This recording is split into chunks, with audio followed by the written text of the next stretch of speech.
अस्सलाम वालेकुम। रमजान मुबारक हो। पहले इस देश के सनातन को मानने वाले के करोड़ों लोगों को बधाई, उन्होंने होली में नफरत को खत्म कर मोहब्बत को जिंदा कर दिया। और इनकी साजिश बेनकाब हो गई। ये मैं दिल की गहराइयों से कह रहा हूं। इसीलिए मोदी जी से एक आग्रह है, मैं ज़्यादा नहीं कहूँगा। अभी लोग कह रहे थे कि ये राजनीतिक प्रोटेस्ट है। मैंने कहा मंडल का भी प्रोटेस्ट था, कमंडल का भी प्रोटेस्ट था, बीना आंदोलन था, जाट आंदोलन था, गुजरात आंदोलन था, गुजर आंदोलन थे, आरक्षण आंदोलन हुए। सभी तरह के विचार और आज़ादी से जीने के लोगों के लिए जब हमारे ही देश में संविधान से ऊपर कोई व्यक्ति और कोई शासन हो जाए तो मरता क्या नहीं करता।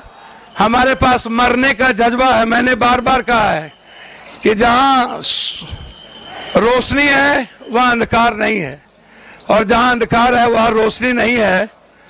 जहाँ डर है वहाँ इस्लाम नहीं है, जहाँ इस्लाम है वहाँ डर नहीं। मैं बहुत बात नहीं कहूँगा क्योंकि फिर कोई कुछ हो बोल देगा मेरे बारे में, बोलेगा हम मुसलमान की भाषा अच्छी बात करते हैं और सच्चाई के साथ बोलते हैं, भीतर कुछ भी नहीं रहता। मुद्दों पर चाहे एसटी एससी का सवाल हो, मैं हमेशा कहता हूं मोदी जी को मुसलमान से नफरत नहीं है। अरब में जाके वो सिर झुकाते हैं, महबूबा साहब से वो मोहब्बत करते हैं, गल्फ कंट्री से वो भीख मांगते हैं और बांग्लादेश से माफी मांगते हैं, और हिंदुस्तान के मुसलमान से इतना मोहब्बत करते हैं कि वो अपनी सियासत को जिंदा रखते हैं। वो कुछ नहीं बिगाड़ सकते किसी का, या पप्पू यादव या कोई। एक चींटी भी एक छोटा सी जाति है, उसको भी कोई कुछ नहीं कर सकता। देखो, मैंने बार बार कहा कि कोरोना आया, लोगों ने कहा साद साहब ने कोरोना ले आया, तो मैंने कहा औकात थी तो गिरफ्तार काहे नहीं कर लिया। आज तक क्यों गिरफ्तार नहीं हुए? इसीलिए आपके जो मुद्दे हैं, चाहे जितने मुद्दे होते हैं, एनआरसी हो, सीए हो, कुछ भी हो, एक जो मेरी समझ है सच्चाई के साथ मैं सदन में मजबूती के साथ सड़क से लेकर सदन तक उठाता हूं। आप बेफिक्र रहें, मेरी हैसियत जितनी है आपके अधिकार और आपकी खुशियों के लिए पप्पू यादव पहला शख्स होगा जो कुर्बानी देने के लिए तैयार होगा, उसमें कमी नहीं होगी। इन्हीं शब्दों के साथ पुनः रमजान की ढेर सारी शुभकामनाएं। आप सबको मुबारकबाद। हमारे बीच धर्मेंद्र भाई, पूरा सपा यहाँ बैठे हुए हैं। मैं धर्मेंद्र भाई और पूरे सपा की टीम को भी बहुत बहुत बधाई, धन्यवाद।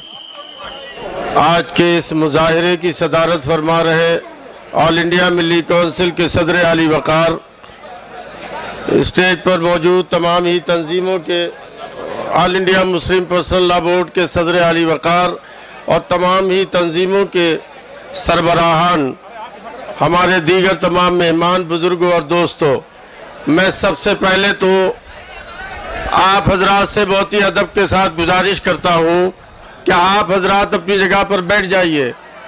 देखिए, अदब के साथ रहना, बावकार तरीके पर रहना, मुनज़्ज़म रहना पहली शर्त है किसी भी एहतिजाज के लिए। आपके दरमियान में जो आवाज़ें आ रही हैं ये मुनासिब नहीं है। आप बात सुनिए, लोगों की सारी क़यादत आपकी जमा है और दसियों मेंबरान पार्लियामेंट आपके बीच में आपकी बात कहने के लिए आए हैं। अगर आप डिस्टर्ब करेंगे या डिस्टर्ब होंगे तो इस धरने और मुजाहिरे का वक़ार जो है वो मुतासर होगा। रमज़ान शरीफ का महीना है, अपनी जगह संजीदगी से बैठिए और हम लोगों की सबकी बात सुनिए और उसका पैगाम लेकर के जाइए। अजीज़ों और दोस्तों, मैं सिर्फ दो तीन बातें आपके दरमियान में अर्ज़ करके आपसे गुजरता हूँ कि पिछले बहुत दिनों से, कई सालों से इस मुल्क के सामने बहुत से गंभीर चैलेंजेस और मसाइल हैं। और हम लोग उससे लगातार जूझ रहे हैं। और जो हालात हैं जिनको हम फेस कर रहे हैं उससे आप अच्छी तरह से वाकिफ हैं। हमारे सामने इससे पहले 3 तलाक का मसला खड़ा किया गया, मदारिस पर हमला, मसाजिद पर हमला, ये सारा एक सिलसिला है जो लगातार चल रहा है। अब आकर के जो सबसे कीमती हमारे बुजुर्गों का असासा है जो अल्लाह के नाम पर उन्होंने वक्फ किया और जिसके ज़रिए से हम गरीबों कमज़ोरों की मदद करते हैं, और वो एक बाकायदा चैनलाइज हमारा एक सिलसिला है। अब उस पर हिंदुस्तान की हुकूमत की नज़र है और उसने एक ऐसा बिल लाकर हम लोगों को परेशानी में डाल दिया है कि रमजानुल मुबारक का महीना है और पूरे मुल्क से हम लोग अपने घरों को छोड़कर उस परेशानी का मुकाबला करने के लिए इस मुजाहिरे के जरिए से यहाँ पर जमा है और अपनी बात हुकूमत हिंद तक पहुँचाना चाहते हैं।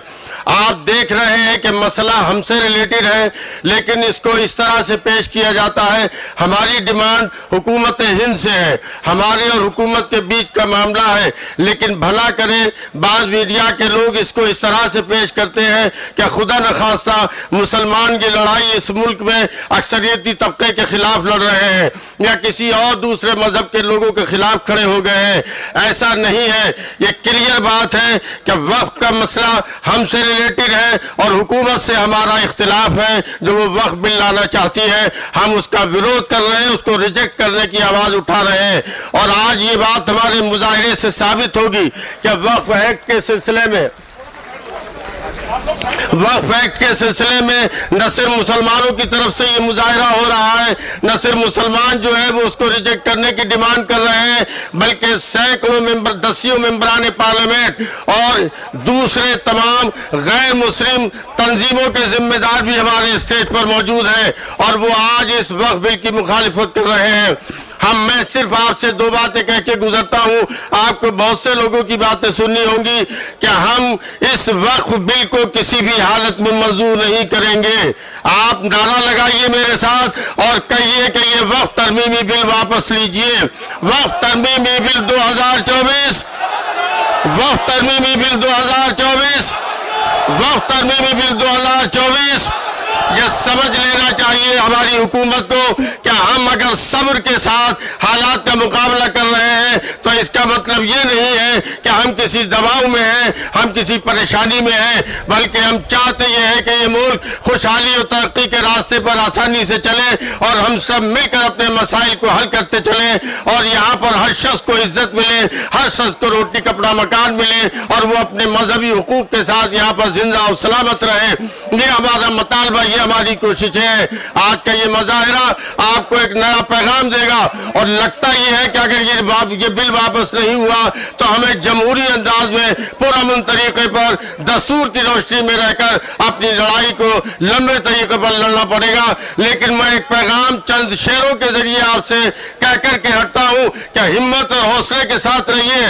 ये बात जो उड़ाई जाती है कि हम कमजोर हो गए, हम डर गए, हम खौफजदा हो गए, ऐसा कुछ भी नहीं है। मैं ऐलान करना चाहता हूं और कहना चाहता हूं और आपके दरमियान ये पैगाम छोड़ना चाहता हूं कि इसी खाक से, इसी जमीन से उभरते चलो, बड़ों दिलेरों अंधेरों से जंग करते चलो। सिसकती रात का साचा पिघलने वाला है और सहर करीब है, सूरज निकलने वाला है। इंशाअल्लाह ताला हालात बदलेंगे और हम इस मुल्क को सही रास्ते पर, सही दिशा पर ले जाने में कामयाब होंगे। बहुत बहुत शुक्रिया। खुदा